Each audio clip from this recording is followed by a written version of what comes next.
예, 안녕하세요. 명절들 잘 새셨지요? 네, 아주 그냥 다 삐까삐까 하시네요. 오늘은 말씀에 의지하여라는 그런 제목으로 저희 누가복음 5장을 먼저 한번 살펴보도록 하겠습니다. 누가복음 5장에 보면 안 찾으셔도 돼요. 여기 그냥 참 여기 그냥 보시면 돼요. 1절을 보면 무리가 공의하여 하나님의 말씀을 들을새 예수는 게네사렛 호숫가에 서서 호숫가에 두 배가 있는 것을 보시니 어부들은 배에서 나와서 그물을 씻는지라. 예수께서 한 배에 오르시니 그 배는 시몬의 배라. 육지에서 조금 뛰기를 청하시고 앉으사 배에서 무리를 가르치시더니 말씀을 마치시고 시몬에게 이르시되 깊은 데로 가서 그물을 내려 고기를 잡으라. 11절까지 다 한번 이렇게 보시고 그렇게 보면 좋겠지만 좀 길다 보니까 단락단락으로 해서 잘라서 이렇게 말씀을 드리도록 하겠습니다. 이 1절에 나오는 이 게네사렛 호숫가라는 게 있는데요. 어딘지 잘 아셔요? 잘 모르지. 복음을 전하다 보니까 전에도 말씀드렸듯이 이 이스라엘이라는 나라를 잘 모르시는 분들이 많더라고요. 그 아무리 얘기해도 뭐 어디서부터 시작을 해야 될지 그걸 잘 모르겠어요. 그래서 제가 한 사이트를 한번 찾아봤거든요. 이런 사이트가 나오더라고요. 이게 지금 대한민국인데, 대한민국이 이제 서쪽에 이스라엘이라는 곳이 있잖아요. 자, 갑니다. 이스라엘. 조금 위도가 틀려서 제대로 북쪽을 잡아보고, 그리고 이제 좀 확대를 해 보겠습니다. 이스라엘. 참 말이 많죠. 오늘 아침에도 뉴스 보니까 거기 팔레스타인들하고 전쟁이 시작이 됐더라고요. 그거 보고 오셨죠? 어제 아침부터 요 가자지구 이쪽이죠. 이쪽 가자지구 이쪽에서 미사일 5,000발 참 지독하기도 해요. 5,000발을 이스라엘 쪽 여기다가 막 발포를 해가지고 지금 아마 한 500명 이상이 지금 죽었다라는 그런 뉴스를 아침에 지금 보고 왔어요. 양쪽에 지금 난리 났더라고요. 여기 안식일을 통해서 그냥 막 쏴댔어요. 미사일 쏴대고 그 하마스 대원들도 이스라엘 땅으로 들어와가지고 사람 죽이고 납치해가고 그냥 뭐 지금 엉망인가 봐요. 그런 곳입니다. 여기가 항상 이 불안과 전쟁이 끝이지 않는 곳인데 거기 요 위쪽에 보면은 여기가 이제 그 게네사렛 또 갈릴리 또 뭐 디베랴 요렇게 뭐 시대에 따라서 그렇게 조금씩 변경이 돼서 요게 이제 호수입니다. 상당히 커요. 한 20km, 10km 요런 이 크기로 그렇게 돼 있고 요단강을 따라서 요 밑에가 이제 사해죠. 사해고 이쪽이 이제 예루살렘입니다. 이 작은 나라인데 여기서 이제 이루어지는 그런 일들을 성경에 이제 기록을 해놨어요. 이 성경이 참 보면 이 온 세상이 이 성경에 기록된 대로 그렇게 돌아가요. 보면 이 작은 나라에서 이루어졌었던 그 일, 또 그곳에서 이 말씀이 예언이 되고 선지자들이 이 세상이 어떻게 될 것이다 라는 것을 밝히고 있어요. 이게 이스라엘입니다. 여기가 이제 애굽이죠. 지금은 이제 이걸 더 크게 하면은 뭐 지금 현재에 이 살고 있는 그런 사람들의 모습이 나오지만 저희가 오늘 살펴볼 것은 누가복음 그 5장에 있듯이 요 게네사렛 이 호수 여기죠. 이 지중해고 요 호수에서 있었던 그 일, 이게 이제 신약 시대의 지도입니다. 조금 크게 해보면 요렇게 되겠는데요. 갈릴리, 여기가 이제 갈릴리죠. 그리고 여기 가버나움, 예수님께서 많이 이 사역을 하셨던 그 부근이 여기를 중심으로 해서 주로 예수님의 그 3년 반 동안의 사역이 이루어졌습니다. 요 밑에 있었던 그 예루살렘 땅에는 예수님께서 뭐 한 서너 번 그렇게 가셨던 것 같아요. 그 짧은 기간 동안에.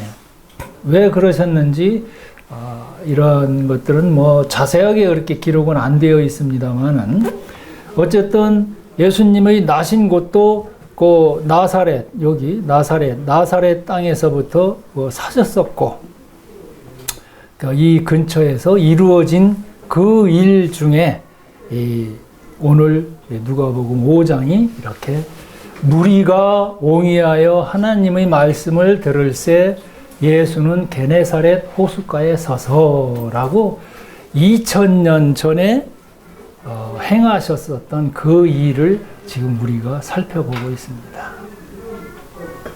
호숫가에 두 배가 있는 것을 보시니 어부들은 배에서 나와서 그물을 씻는지라. 한번 그림을 그려 보시자고요.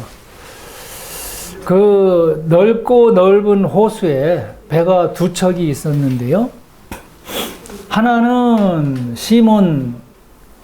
시몬의 배고 또 하나는 아마 이 다음 절에 나오듯이 그 요한과 야고보의 배였던 것 같아요.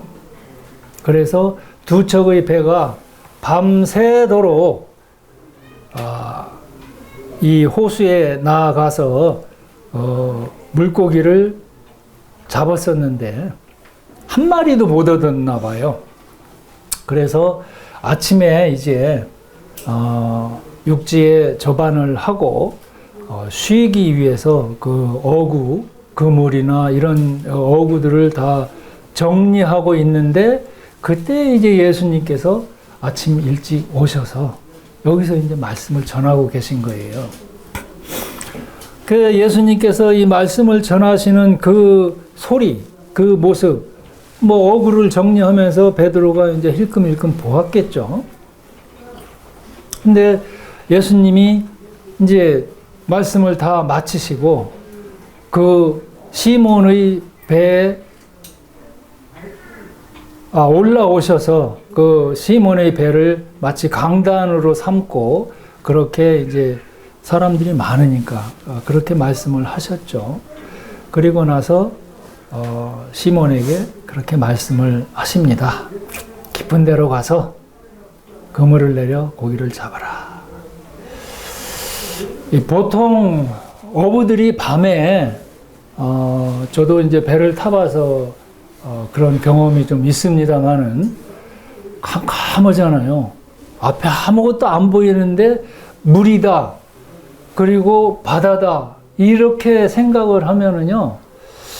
육지가 굉장히 좀 빨리 가고 싶은, 그러니까 불안한 거예요. 바다라는 게. 그래서 이 어부들도 더군다나 옛날에는 뭐 불도 없었을 것이고 그냥 달빛만 의지해서 그렇게 고기를 잡았을 텐데 여차해서 무슨 일이 있으면 바로 육지에 갖다 대고 그 위험을 해결하기 위해서 이 얕은 데에서 그렇게 밤새도록 고기를 잡았습니다. 근데 이걸 가만 생각을 해보면은요, 참 저희도 그런 것 같아요. 이 믿음이라는 것, 이게 어떻게 보면 모험입니다. 투자하는 거예요. 근데 저희가 이 투자할 때 보면은요, 살콤살콤해요. 그냥 함부로 이렇게 제대로 알지도 못하는 그런 상태에서 그냥 왕창 투자한다든지 제대로 알지 못하는 것을 모험을 한다든지 이거는 사람 마음이 굉장히 불안한 거거든요. 그래서 저희는 이 안전한 그 육지에서 가능하면 멀리 떨어지지 않으려는 그런 이 타성이 있어요. 관성의 법칙이죠. 믿음도 마찬가지예요. 믿음은 글쎄요, 눈에 보이지 않는 거잖아요. 이거를 내가 신뢰하고 내 전 인생을 걸어본다? 참 이게 참 어려운 거예요. 그래서 가능하면 쉽게 그냥 다시 돌아올 수 있도록 그렇게 우리는 살아요. 내 거 그냥 가지고 있으면서 믿어라 믿어라 그러면 그래 요만큼은 내가 양보해 줄 수 있어. 그러나 무슨 일이 있으면 나는 다시 돌아와야 돼 라고 자기 것에 이 완전히 다 빼앗긴다든지 헌신을 한다든지 이런 부분은 굉장히 어려워해요. 근데 깊은 데로 가라? 이거는요, 글쎄요. 이 시몬이 어떤 생각을 했을까? 밤새도록 물론 이 호숫가는요, 이 고기는 뭐 깊은 데도 있고 얕은 데도 있고 그렇기는 해요. 근데 깊은 데로 가라라고 이렇게 말씀을 하실 때 참 좀 불안했을 거예요. 불안하기도 하고 이게 무슨 말씀인가? 이 전에 베드로는 예수님께서 갈릴리 호숫가 근처에서 복음을 전하시고 기적을 행하시고 누가복음 4장에 보면은 베드로의 그 장모가 열병에서부터 이 고침을 받는 예수님을 이제 집에 모셔가지고 그 장모가 열병으로 누워 있는 것을 예수님께서 고쳐 주셨잖아요. 다 봤어요. 이 베드로는. 그리고 요한복음에도 보면 베드로가 맨 먼저 그 안드레와 베드로, 요한과 야고보 이 네 명이 제자가 됩니다. 그래서 내 일을 같이 하자라는 그런 권유를 받았음에도 불구하고 왔다 갔다 한 거예요, 그냥. 어떤 때는 지금 5장에서 보듯이 고기 잡으러 갔다가 또 어떤 때는 예수님도 따라다니기도 하고 이런 상태로 있었던 거죠. 그래서 그런 예수님의 이 능력이랄지 예수님의 그 성품이랄지 이런 것에 대해서 전혀 알지 못했던 것은 아니에요. 어느 정도 알고 있었죠. 근데 그날 깊은 데로 가라 이 말을 듣고 생각을 했을 겁니다. 이 말을 들어야 되나 말아야 되나. 그래서 이렇게 말을 합니다. 시몬이 대답하여 가로되 선생이여 우리들이 밤이 맞도록 수고를 하였으되 얻은 것이 없지만은 말씀에 의지하여 내가 그물을 내리리이다. 내가 평생을 어부로서 고기잡이를 했는데 지금 보니까 주님은 그냥 육지에서 병 고치시고 말씀 전하시고 이런 것만 해도 벅차실 것 같은데 그 바다까지도 다 알고 계신 건가요? 그런 이 물음이 필요했겠죠. 정말 말씀에 의지해서 그렇게 깊은 데로 가서 고기를 잡으면 손해 안 보겠습니까? 책임지실 수 있겠습니까? 누구나 다 그렇잖아요. 믿으라고 그럴 때, 안 그래도 바쁜 세상에 또 교회에서 말이야 이거 해라 저거 해라 믿음이 어떻고 뭐 성경을 읽어라 뭐를 해라 하면 내가 그만큼 내 삶에 내 생활에 손해보고 걸리적거리거나 또 하지 말아야 될 이런 것들 많이 있는 거 아닙니까? 이렇게 생각할 수 있잖아요.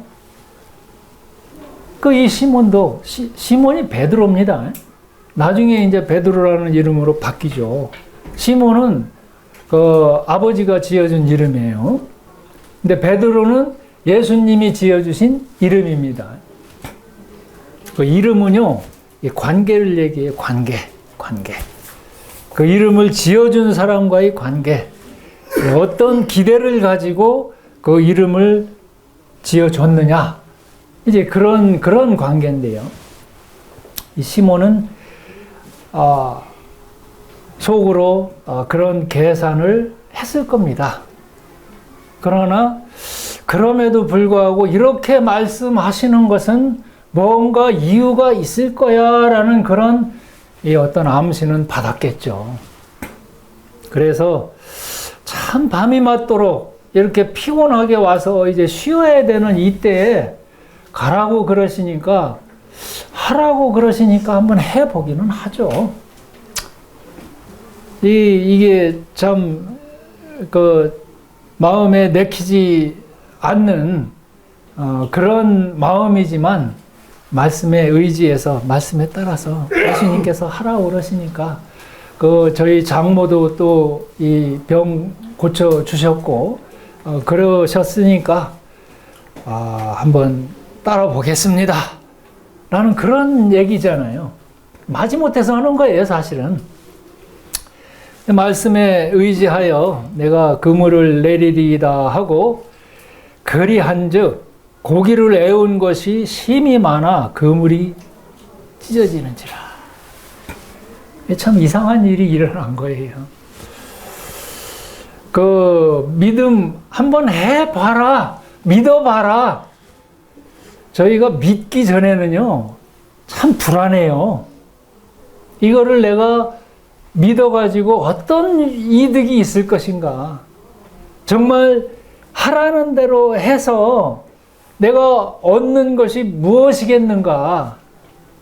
이 일에 대한 분명한 그런 보장이 없다면 참 힘든 거 아닙니까? 그렇잖아요, 목사님. 믿음이라는 게 저도 그렇더라고요. 믿을 때 막 순간적으로 물론 믿기 시작했는데 이게 현실감이 없으면은요 여기에 못 맡깁니다. 저희 마음이 그래요. 그냥 성경 2000년 전에 쓰여지고 3500년 전부터 쓰여지기 시작해가지고 2000년 전에 그렇게 쓰여진 그 성경 옛날 이야기의 한 부분처럼 그냥 그렇게 보고 그럴 수도 있겠다라고 그렇게만 생각한다면 저희는 믿음하고는 먼 거예요. 정말 살아계신 그 하나님의 말씀에 내 모든 것을 건다? 그거 어려운 겁니다. 그런데 믿고 보니까 정말 내 마음을 다 열어서 이것은 진짜야. 정말 심판이 있어. 내가 죽으면 지옥으로 갈 수밖에 없어. 내가 아무리 지금 이 세상 살면서 참 삐까번쩍하게 그렇게 산다 하더라도 지옥에 간다? 그러면 모든 것이 다 물거품이에요. 그건 완전히 실패한 그런 삶인데 정말 이 말씀이 현실감 있게 나한테 다가올 때 그때는요 세상이요 어떻게 되든 난 상관없어요. 무조건 붙잡아야 돼요. 믿을 때 그렇더라고요. 세상에 나를 살려주고 나를 구원해줄 어떤 것도 없어요. 어떤 사람도 없어요. 어떤 환경에도 천국 같은 정말 생명을 얻는 것, 하나님께서 내 아버지가 되시고 내가 하나님의 자녀가 된다는 이런 보장이 세상에는 없습니다. 오직 이 말씀, 참 얼마나 미련합니까? 어떤 것도 보여주지도 않고 어떤 것도 얻도록 해주지도 않고 어떤 능력을 내게 주시지도 않으면서 그냥 말씀으로 이 전도에 미련한 이 말씀 한마디로 나를, 내 마음을 열어서 내 전 생애를 다 신뢰하면서 거기 맡긴다는 거, 그거는 하나님의 은혜가 아니면 안 되리라고 봐요. 정말 그건 기적이죠. 그냥 물고기 몇 마리 잡힌 것, 이게 기적이 아니라 그 말씀을 듣고 가서 해봤더니 고기를 애운 것이 힘이 많아서 그물이 찢어질 정도로, 더 넣을 곳이 없을 정도로 이렇게 되었다. 아멘. 그것은 기적. 내가 하나님의 자녀가 되었다는 그 자체가 이건 기적이에요. 하나님이 이것은 진짜야 라고 말씀하실 때 그걸 진짜로 받아들이고 현실감 있게 그렇게 받아들여서 나는 죽는 것도 두렵지 않아, 이런 마음을 품는다는 것은요, 그거는 기적이고 은혜일 수밖에 없습니다. 아멘. 그 이에 베드로가 그럽니다. 이에 다른 배에 있는 동물을 손짓하여 와서 도와달라 하니, 두 배가 있었잖아요. 한 척만 지금 갔습니다. 한 척은 요한과 야고보의 배예요. 그 배에 있는 그 자기 동료들한테 어이 이거 좀 와서 도와주라, 그런 얘기예요. 두 배 채움에 잠기게 되었더라. 시몬 베드로가 이를 보고, 이제 베드로라는 이름이 나와요. 이를 보고 예수의 무릎 아래 엎드려 가로되 주여 나를 떠나소서 나는 죄인이로소이다 하니, 이는 자기와 및 함께 있는 모든 사람이 고기 잡힌 것을 인하여 놀라고.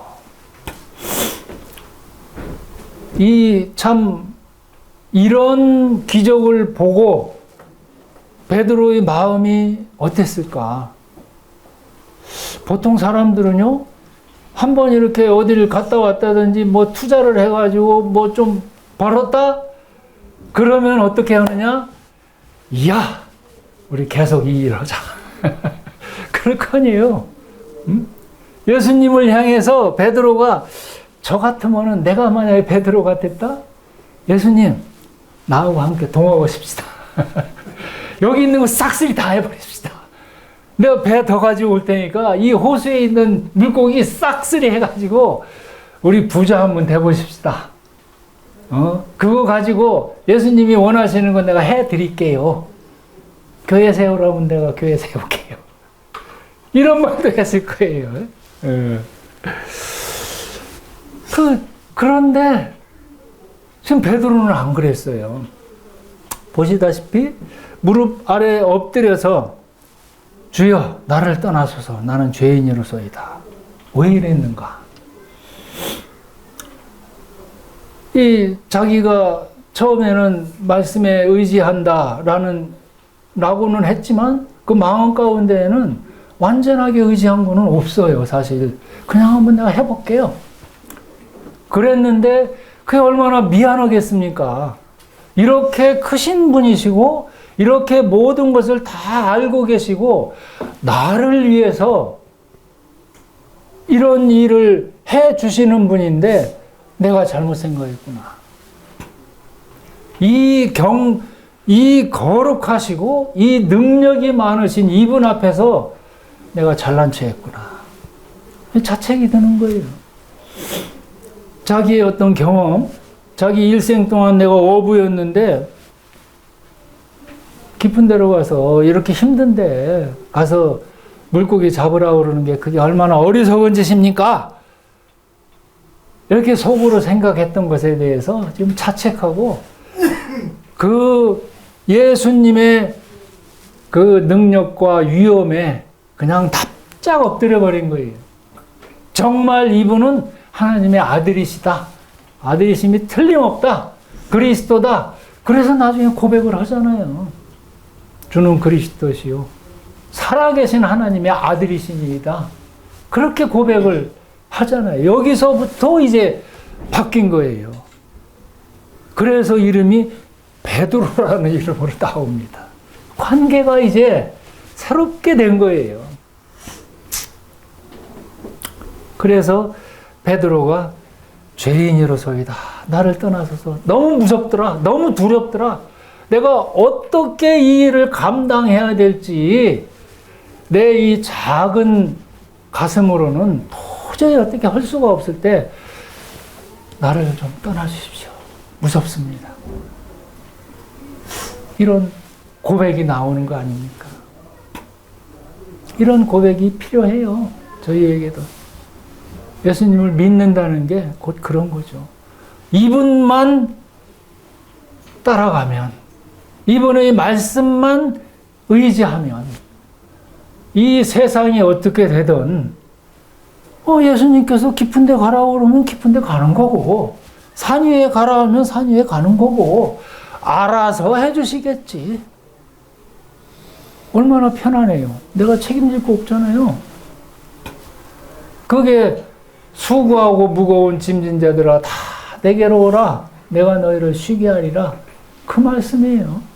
내가 책임질게. 너희들 삶에 대해서 그렇게 세상의 염려로 그렇게 염려하고 있느냐? 내가 있잖아. 여기서 예수님은요, 그 배에 올라타셔가지고 베드로한테 말씀하시고 그냥 자기는 육지에 내리고 저기 가서 잡아와. 이렇게 하신 분이 아니에요. 함께 가셨어요. 끝까지. 그 배에 타고 그 깊은 데에 함께 동행하시고 그리고서 잡는 거 다 보고 거기 계셨다는 거예요. 책임지시겠다는 얘기예요. 이런 예수님이십니다. 내 삶에 그냥 그래 믿어 천국 보내줄게 하고 방치하시는 그런 분이 아니에요. 끝까지 함께 동행하시면서 히브리서에 있듯이 내가 너를 버리지 아니하고 너를 떠나지 아니하리라. 버리지도 않겠고 떠나지도 않겠다. 항상 함께 하면서 너희를 지키고 보호하고 인도하고 안전하게 너의 모든 보장이 내가 되어줄게. 나한테 걸어. 나한테 투자해. 그 말씀 아니에요? 예수님은 그런 분이셔요. 끝까지 책임져 주시는 분이시니까. 고기 잡힌 것을 인하여 놀라고 세베대의 아들로서 시몬의 동업자인 야고보와 요한도 놀랐습니다. 예수께서 시몬에게 일러 가라사대 무서워 말라. 굉장히 무서웠던 것 같아요. 이 베드로가 보면 그 마음을 아시고 무서워 말라. 이제 후로는 내가 사람을 취하리라 하시니 저희가 베드로를 육지에 대고 모든 것을 버려두고 예수를 좇으니라. 무서워 말아라. 이제 후로는 네 할 일을 내가 임무를 부여해 주겠다. 이제 후로는 네가 사람을 취하리라. 여지까지는 그 물고기 잡았지만 그리고 먹고 나면 또 가서 잡아야 되고 그냥 그저 하루 벌어서 하루 먹는 이런 세상의 삶, 네가 아무리 돈을 저축을 해놓고 했다 하더라도 그거 언제 떠날지 모르고 그런 게 세상의 우리가 취하고 있는 그런 재물들인데요. 그것 때문에 우리는 염려합니다. 예수님은 지금 사람을 취할 거라고 그랬어요. 내가 사람을 취하도록 그렇게 하겠다. 사람을 취한다는 것은 고기 잡듯이 그렇게 하는 건데, 고기는 먹기 위해서 그렇게 낚는 겁니다. 근데 여기서는 취하리라. 그게 조금 달라요. 그 말 뜻이 고기를 낚는다, 고기를 잡는다 하는 거하고 취하리라는 거하고는 조금 달라요. 예수님께서 예수님의 뜻과 계획을 위해서 사용하시도록 그렇게 갖다 바치는 거예요. 사람을 제물로 드리는 겁니다. 그 제물을 기쁘게 받으셔서 그걸 그대로 사용하시는 이런 예수님이셔요. 사람을 취한다는 게 그런 뜻이죠. 근데 내가 사람을 취하기 위해서는요, 내가 먼저 취함을 당해야 돼요. 그러지 않으면 경험이 없는 사람은 그냥 이론으로만 얘기를 하고 그건 지식이에요. 내가 먼저 구원받지 않은 상태에서 다른 사람에게 이 복음을 전한다? 그거는 그냥 지식만 전하는 거예요. 내가 먼저 취함을 당하고 그리고서 취함 당한 그 경험이 어떻더라? 이게 얼마나 좋은 것이고 얼마나 황홀하며 얼마나 영광스러운 것이더라라는 그 소망이 없는 상태에서 남에게 그 소망을 전한다? 그거는 참 헛되게 들리는 그런 말이죠.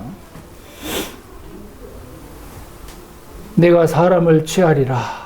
이제부터는 내가 너를 좀 사용해야 되겠어.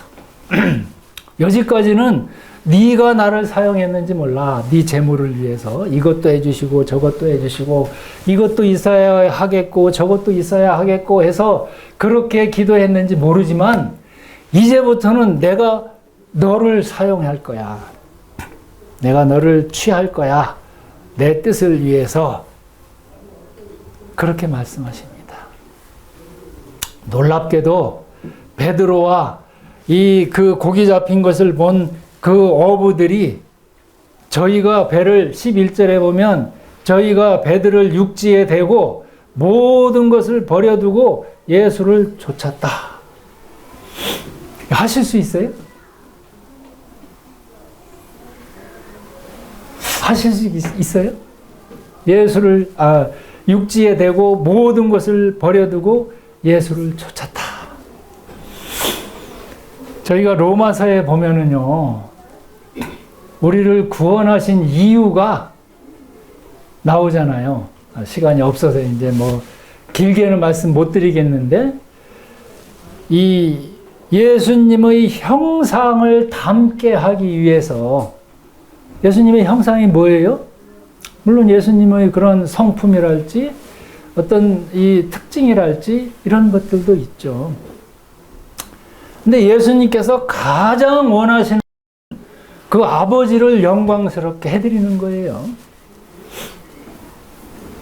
아버지의 영광을 위해서 모든 것을 자신은 희생했습니다. 그 예수님의 형상을 좇는다는 게 그런 거죠.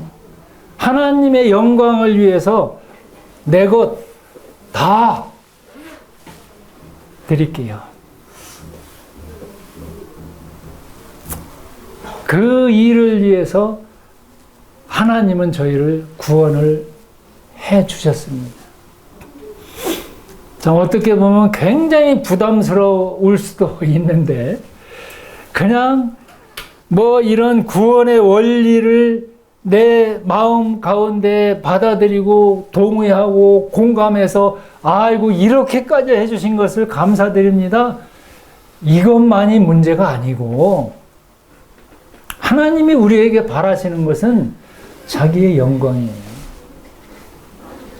우리로 하여금 그 아버지께서 하신 일에 대해서 그 공적을 찬송하고 경배하고 다른 사람과 나누기를 바라고 내 안에 있는 이 생명이 어떠한 것인지, 이 생명을 주신, 내게 생명을 주신 그 하나님의 생명이 어떤 것인지 이걸 함께 공유하고 함께 나누도록, 그래서 아버지께서 영광을 받게 되시도록 저희를 이 자리에 지금 부르셨어요.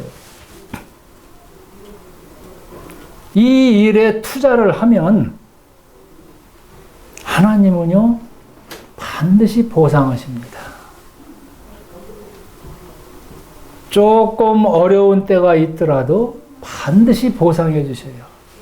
그물이 찢어질 정도로 그렇게 꼭 말씀 한번 들었더니 그렇게 큰 것을 주셨는데 이거는 그냥 단지 예표일 뿐이에요. 얼마나 큰 상급으로 얼마나 큰 보상을 해주실지 이 온 우주 천지를 나와 함께 공유하고 싶으신 그런 하나님이에요. 모든 것을 다 주시기를 원하시는 그런 하나님이에요. 하나님께서 우리를 기업으로 삼으셨다. 하나님께서 함께 동참하도록, 하나님의 일에 함께 동참하도록 불러내시는 거예요. 그게 구원입니다. 이 하나님의 일에 함께 동참하시기를 바랍니다. 절대 손해 안 보고 아버지 하나님께서, 그 크신 아버지 하나님께서 보상하기를 약속해 주시고 보장하신 자기 아들을 아끼지 아니하시고 우리 모든 사람을 위하여 내어주시니가 어찌 그 아들과 함께 모든 것을 우리에게 은사로, 공짜로, 은혜로 주지 아니하시겠느냐. 이 말씀을 마음 가운데 받아들이시고 지금 이 순간부터 생명을 가지고 즐거움 가운데서 기뻐하면서 살아가시기를 바라겠습니다.